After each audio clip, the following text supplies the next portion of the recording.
Mr. Fitzgerald Villafuerte.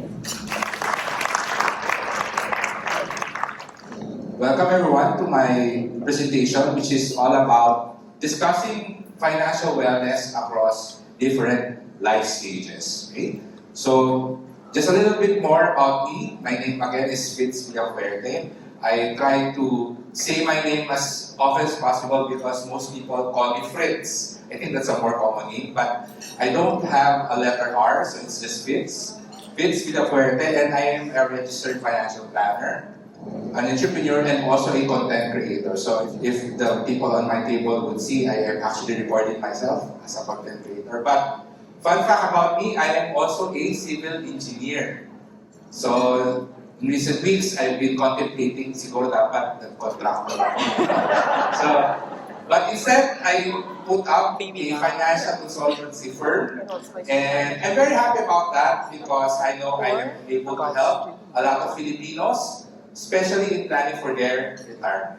So anyway, proceeding to my presentation, let me start by giving you another fun fact, which is that life expectancy in the world, population is increasing through the years. I remember the first time that I pulled up this data back in 2012, 2013, the average life expectancy of the world was around 71. But now it's already 73. With women living longer than men. So the important question is, why? Anong secret ng mga babae? So, well, of course, I googled that and it says it's mostly biological, but also because women tend to make better and healthier life choices and men usually take more risks. So probably it's that. But the point here is that we are all living longer, which means it's important to really learn about financial wellness. Okay? We have to learn how to maximize and optimize the money that we are earning during our working years. Because of inflation and certain markets and lifestyle changes, it all adds pressure, which means achieving financial wellness is no longer optional. It's very important for us because it is essential not just for our survival, but also for our peace of mind. And why do I say financial wellness? Several years back, it's all about financial literacy, financial education. But now, our company, we're shifting more towards advocating financial wellness because we believe financial wellness, it goes beyond financial literacy. When we say financial literacy, just like literacy or being literate, we know how to read and write, etc. So with financial literacy, it's all about learning how to save, how to budget, how to manage our cash flow, how to invest. But when we say financial wellness, it's also about having the correct mindset, having the confidence in doing all these financial tasks. You don't just tell someone that they should save. You just don't tell someone they should learn how to manage their debt. They themselves should understand why it's the right thing to do. They should also have the confidence in themselves that they can do it. So that's the difference between being financially literate and being financially well or having financial wellness.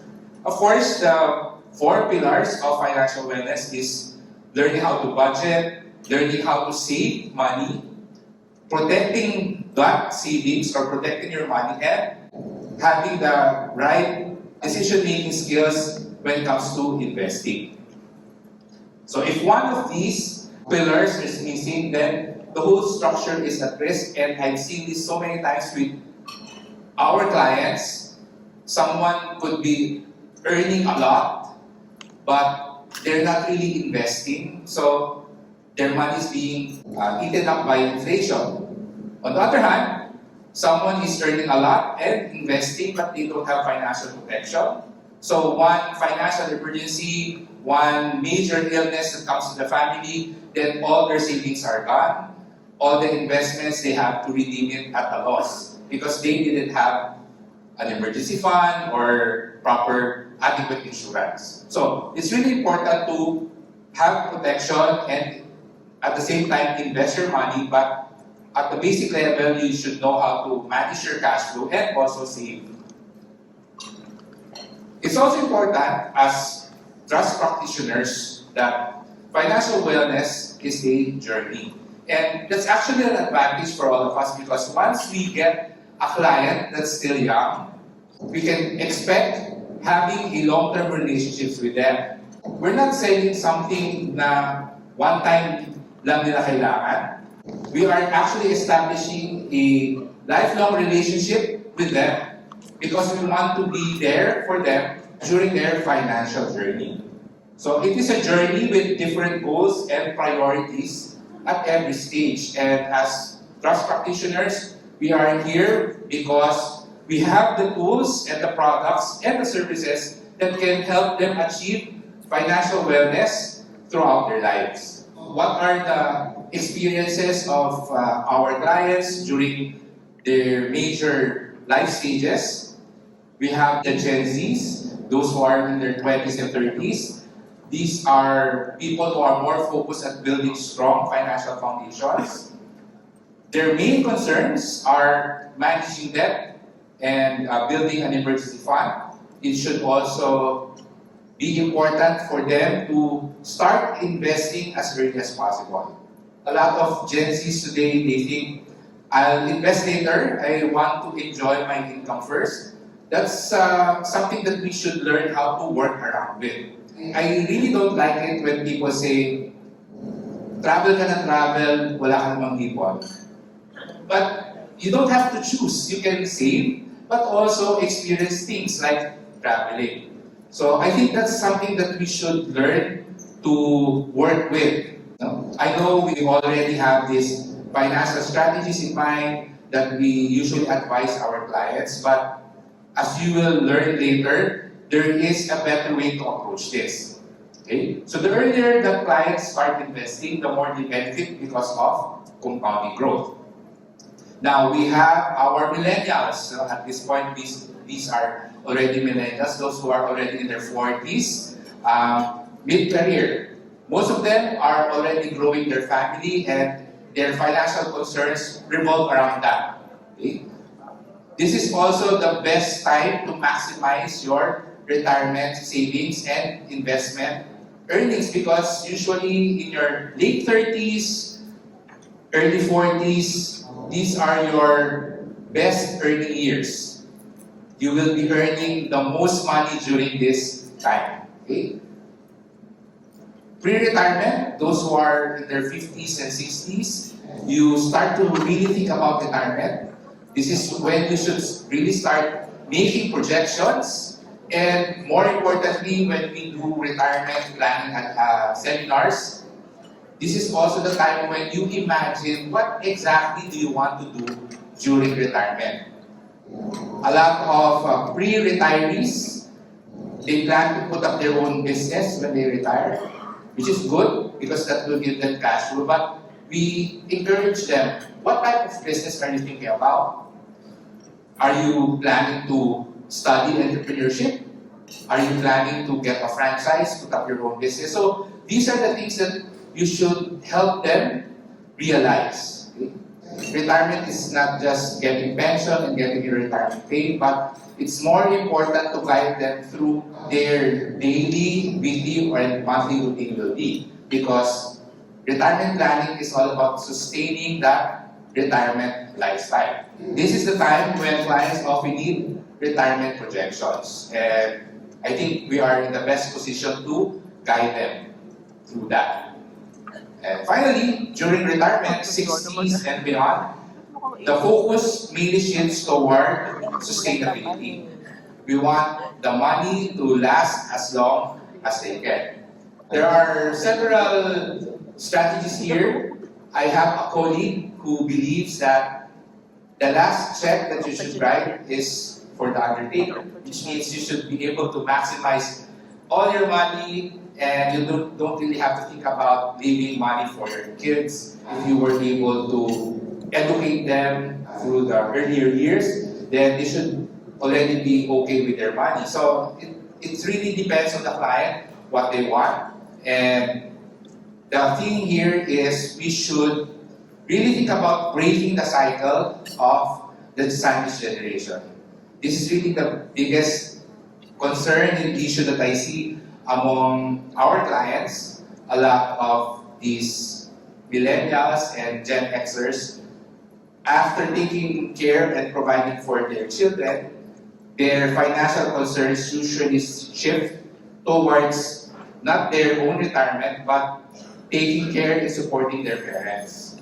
So I think us at this stage, we should really help our clients to prepare for retirement so that we can all help Filipinos to break that cycle of the younger generation supporting the older ones. Okay? So at this point, it's less about growing wealth and more about preserving and distributing it wisely. So different needs, but there is a single framework that we can work with. This is something that we use in the company and we call it the CARE cycle. So what is the CARE cycle? It stands for Clarify, Align, Realize, Evolve. Okay? So what you do when you talk to a client, the first step is to clarify, meaning to assess their financial situation. You try to understand what are their values, that's very important, what are their priorities in life, what are their financial goals, and what are the resources available to them. Now, as someone who is working in the financial industry, we already have this list of things that someone needs to do to improve their finances. Someone needs to have an emergency fund, they need to manage their debt, they should have investments here, there. So we all have this list of things that a person should do to achieve financial wellness. Now, on the second step, align. That's when we, after clarifying the position and understanding where the client is, we align our financial strategies or the things that we know that they should do with their current situation. So we match financial strategies with the life stage necessities that they have. The third step is to realize it's not enough to just give them advice.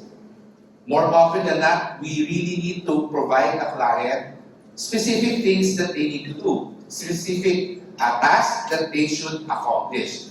It's really important to encourage and motivate them to take action.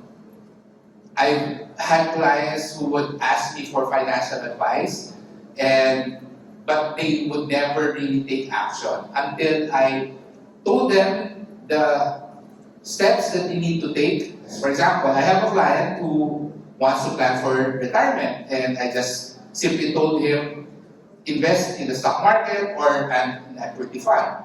But I stopped there.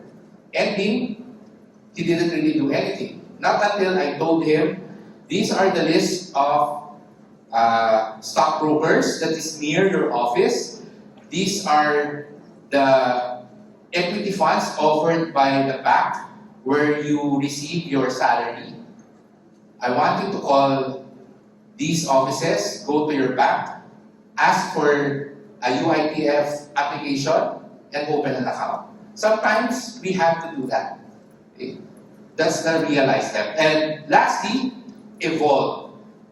As I said, financial wellness is a journey, and there are certain situations or certain triggers that would require us to do the whole care cycle again. Okay? So just to give you an example of how this cycle would repeat itself, let's take Juan, who is in his 20s, so he is young and excited. If we try to clarify his financial situation, so currently he has no savings, has some credit card debt, he's single and entry-level income. If you ask this person what he values the most, he would say he wants financial independence, but he also wants to travel. These are the ones who would like to invest more on experiences. So the risk profile would be moderate. Yes, he's young, but at present, cash flow is tight.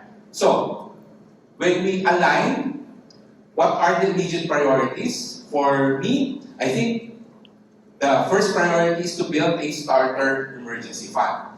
A starter emergency fund is different from an emergency fund. I noticed that clients tend to get overwhelmed when you tell them, save up 6 months worth of your salary as your emergency fund. Usually, it helps to tell them, create your starter emergency fund, which is 20,000 pesos. That's it. So most minor emergencies would never cost more than 20,000 pesos. So that's what I tell him. You need to build a starter emergency fund and create a debt repayment strategy. Assuming this person is on the early signs of getting into credit card debt. So develop a budget with allocation for travel. Again, this is giving them space to hold value to the things that they think are important. Okay? So don't tell them, mag-ipon ka muna, saan ka na mag-travel. Don't ever tell them that. Tell them that yes, you can travel, but we have to do this wisely. And this is the strategy that I'm seeing for you. And of course, it's important to get them to start investing as early as possible. Now, realize what are the specific things that we will tell them. Number one, try to set up an automatic savings. These are already available in banks, auto debit facilities, etc. Encourage them to find a budgeting strategy that works for them. There's a lot of apps also and software that you can use. Sometimes I give my clients my own Excel file that I use for budgeting. So that really helps them a lot. And during this time, a lot of people, it's rare nowadays to have someone who has only one source of income. I think all my friends have multiple sources of income, and that's good. And it's important to remind them that any extra income that they receive, if they have debts, it should be funneled towards debt repayment. You can also tell them, open a separate savings account as your travel fund, and start with small investments. Okay. Now, evolve. What are the triggers that will help them realize that they need to do the care cycle again? It's important to do a reassessment every 6 to 12 months, but when their relationship status changes, pag nagka-jowa, or fiancé, and if there is a major career income jump or a career shift, so that will require them to do the whole care cycle again. Now, let's continue his story. Now he is in his 30s, he's already married, and more anxious than ever. When you clarify or try to understand his situation, although his debt is managed and he already has savings, investments, he is now worried about providing for his family's needs. So as one goes through his 30s, his priorities change from traveling often towards providing for his family's needs. So when you align with him, it's important to now grow the emergency fund, not just to cover his own expenses, but to cover the household expenses, the family's needs. And it is at this point also when the importance of having adequate insurance comes in, because Juan is no longer single, he is already a breadwinner. He should allocate more budget towards investments. He can still continue his travel fund, but at a more responsible level. So when we go to the realize step, especially during this time, I usually advise people to put their emergency fund in high interest yielding savings account. Okay? Particularly in digital banks. So, but don't put all of it there. You could also tell one to secure insurance, help him with how much coverage he needs, etc. And consider having a side hustle or skill building for future career or income growth. And it's important to remind one that by the time you enter your 40s, this is the time that you should be earning as much as possible. So in preparation for that, you can do trainings, upskill yourself so that you can prepare for that time when you are most productive. So what are the triggers that will tell you that you need to do the care cycle again? If there are new family members, meaning not just having a new baby, but sometimes this is realizing that you need to support your parents when they retire, or if there's a cousin who will be living with you, may susuportahan kang pinsan or kapatid, etc. Of course, major career advancements or major career shifts will also make you trigger the care cycle again. Aside from the usual 6 to 12 months where you need to reassess and rebalance your investment portfolio. So the cycle goes through this as the client goes through the major life stages. So I won't go through all the life stages, but the key takeaway here is that financial wellness evolves with each life stage, and it is a journey, not a one-time event. It's important to make the client realize that, yes, I can help you now, but understand that this should be an ongoing relationship. Very similar to life insurance, I hate it when insurance agents would sell a policy and then just disappear. Okay? I always tell people, when you're getting a life insurance policy, make sure that you are also willing to have a long-term relationship with your financial advisor, because they will be your guide through your income protection as you grow older. And it is the same for us. As trust practitioners, it will be our privilege to help our clients go through all these life stages, because it is a journey, and it starts with making them realize that they're not just doing a one-time placement investment. Okay? So the care cycle, again, clarify, align, realizable, it keeps clients centered at every stage. It really starts with listening to their needs and making sure that our advice will align towards what they value the most. Financial wellness is about caring for the client's future self, and with the right framework, they can live not just longer, but also better. So thank you very much for listening, and I hope you learned something.